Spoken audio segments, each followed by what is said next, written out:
What's up, everybody? I'm Sydnee Goodman, and in today's Daily Fix, an Animal Crossing glitch turned feature, Cyberpunk 2077's beta woes, and a 100-million-year-old bacteria zombie. Roll the thing.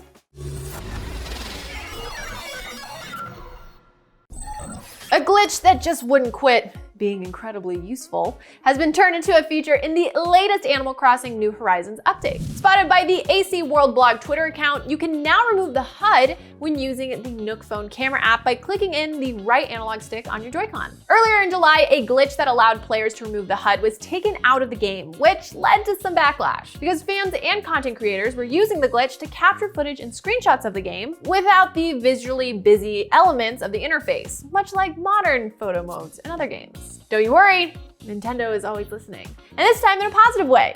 They brought the glitch back into the game as a feature. For some reason, I have yet to get into the side of gaming where you frame up gorgeous screenshots and it turns out looking great, you want to share it to Twitter. Whenever I try to take in-game pictures, it looks the equivalent of when you open your phone camera and it's facing you and you get that really flattering low-angle shot, and you're just going, oh. If you got an email from CD Projekt Red about a Cyberpunk 2077 beta, I have some unfortunate news. It's not real. Recently, scam emails have made its rounds, which appear to offer recipients the chance to join a Cyberpunk beta. But over on Twitter, the Cyberpunk 2077 account made it clear that recent emails promising beta access weren't legitimate. They were digitally falsified. More like CD Projekt Red. Am I right? Like CD spelled S-E-E-D-Y.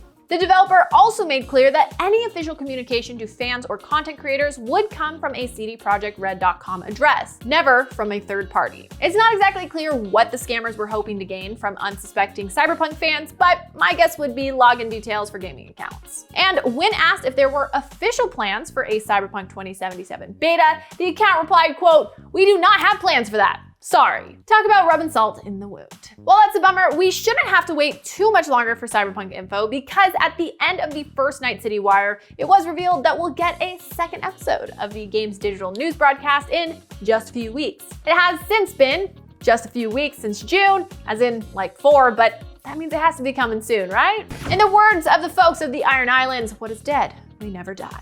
Another day, another microbe found in 100-million-year-old sediment brought back to life. Yes, you heard me right.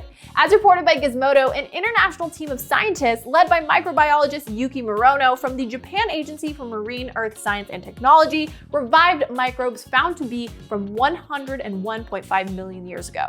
Let me break it down for you. The microbes, which are a type of bacteria, were put in laboratory conditions and came back to life and began eating and multiplying, as living things tend to do. According to a new research study published by Nature Communications, even though the microbes are over 100 million years old, they were living in low energy conditions that allowed them to, quote, retain their metabolic potential. AKA, they never totally died because the conditions they've been in over the last 101.5 million years, so long, were enough to allow them to continue to be viable, even though I'm pretty sure you couldn't do that with a dino. This finding is especially exciting because, as stated by Virginia Edgecombe, a geologist from Woods Hole Oceanographic Institution who wasn't involved in the study, this quote extends our view of the habitable biosphere on Earth and the ability of microbes to survive under suboptimal conditions. But based on previous studies, there was a concern that the samples were contaminated. But using DNA and RNA gene profiling, the microbes were identified as aerobic or oxygen-loving bacteria, and the quote lack of permeability between the thick seafloor layers ruled out any contamination. I think what we can all take away from this is to be just as resilient as those 100-million-year-old microbes so that when someone finds you millions of years from now, you too can be resurrected in a lab condition and eat and multiply. And that was your Daily Fix. I'm Sydnee Goodman, and I hope your day is as awesome as you are. Now that you're all caught up on the news, check out our video of the last preview of Microsoft Flight Simulator. Download the IGN app on all your mobile devices, subscribe to the Daily Fix on Snapchat, and for all things everything else, IGN.com.